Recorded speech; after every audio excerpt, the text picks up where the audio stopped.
Je sais pas quand sortira cette vidéo, si elle sort 2 semaines après la dernière en date, eh bien tant mieux. Et si elle sort bien plus tard, sachez que je suis un petit peu dans une phase de syndrome de la page blanche. Non pas que les sujets d'actualité sur la cybersécurité manquent, mais plutôt que je n'arrive pas à trouver des sujets qui pourraient vous intéresser et qui changeraient un petit peu des sujets habituels. Sachez d'ailleurs que cette vidéo aurait dû avoir pour sujet les malwares Stormworm et Melissa, mais ce serait les énièmes malwares dont je parle et il n'y a pas de quoi tenir 5 minutes. Et devoir trouver le temps pour écrire, tourner et monter les vidéos tout seul, entre mon taf et ma vie perso, c'est fatigant. Donc mes excuses si cette vidéo sort tard, il fallait que je prenne un petit peu plus de temps pour tout faire, et si elle est sortie dans les temps, oubliez tout ce que je viens de dire.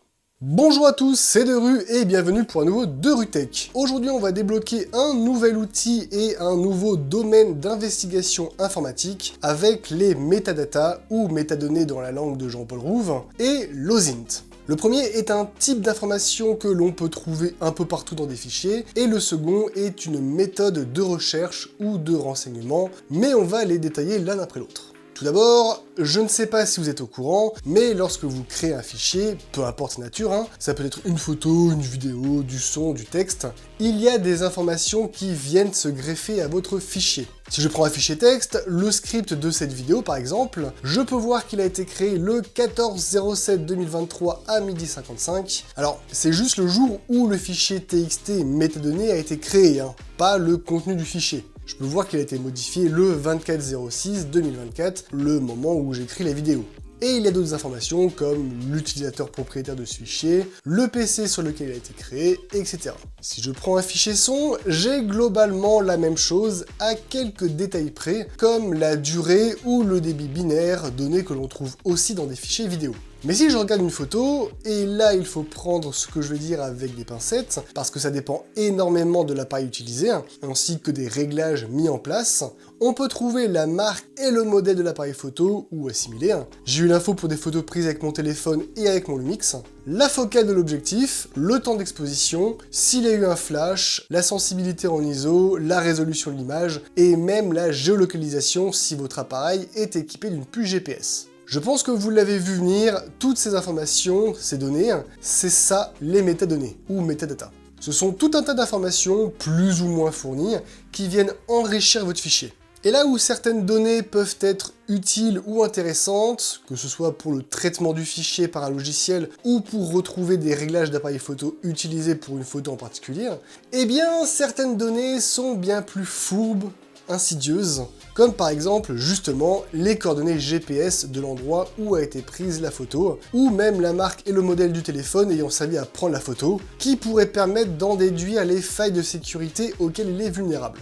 Rassurez-vous, beaucoup de ces métadatas peuvent être supprimés, modifiés ou même ne pas être inclus directement dans le fichier, comme lors de l'enregistrement ou de l'exportation de votre fichier avec certains logiciels. Vous pouvez trouver un récap des données qui seront jointes à votre fichier et vous pouvez en retirer certaines qui ne sont pas essentielles.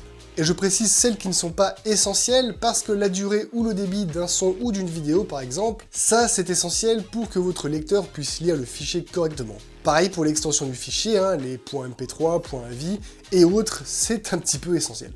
Mais pourquoi vouloir modifier ou supprimer des métadonnées ? Eh bien merci pour cette transition toute trouvée pour la seconde partie de cette vidéo, mon petit Jean-Eudes, parce qu'elles peuvent être utilisées pour de l'OSINT. Alors, entre autres, j'ai déjà analysé des métadatas dans des investigations lors de fraude et d'analyse de phishing, même si théoriquement, les investigations pour de la fraude, ça rentre dans un autre cadre. Mais pour aujourd'hui, on va juste parler OSINT.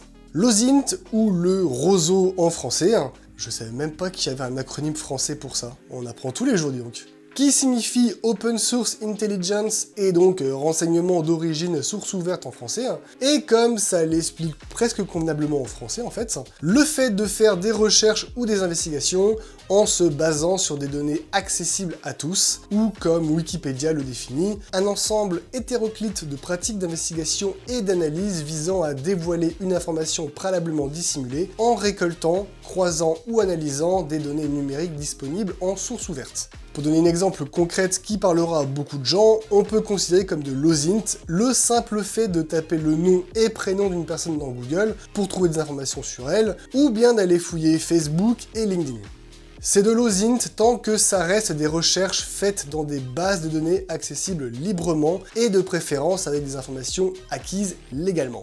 Comme source d'information, on peut citer les médias, journaux, radios, télé, Internet avec les blogs, les publications, les forums, YouTube et les réseaux sociaux, les publications du gouvernement, des rapports, du budget, des auditions, les publications professionnelles, académiques et scientifiques, les données commerciales, les images satellites, des évaluations financières et industrielles, et toute autre information publiée par des ayants droit, sachant qu'il existe aussi de nombreux outils en ligne qui peuvent aller récupérer pour vous des informations sur Internet en fonction de la nature de l'information recherchée.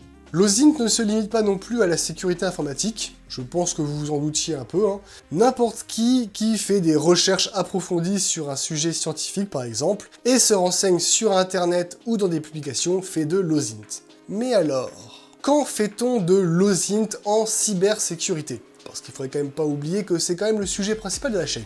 Eh bien, quand les informations à notre disposition ne nous permettent pas d'établir si une situation est à risque ou non, ça peut aller de l'utilisation d'un soi-disant outil de sécurité à l'embauche d'une personne dans un service sensible, en passant par la collaboration ou non avec une entreprise, ou pour effectuer des investigations plus approfondies lors de fuites de données, de fraude, de phishing, etc.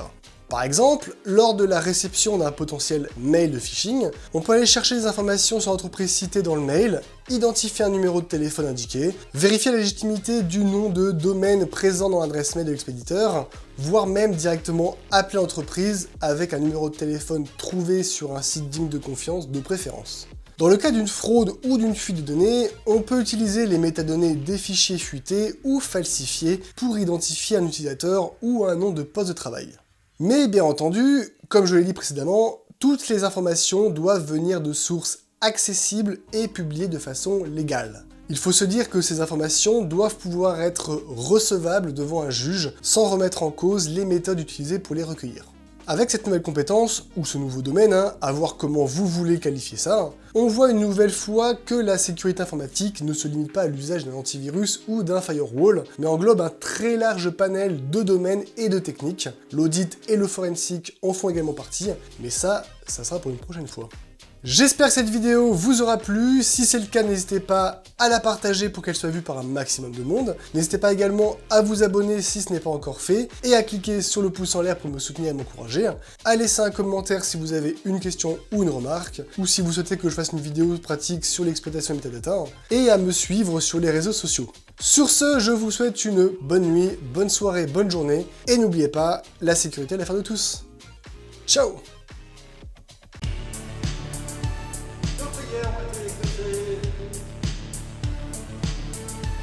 Insérer blague sur Apple ici.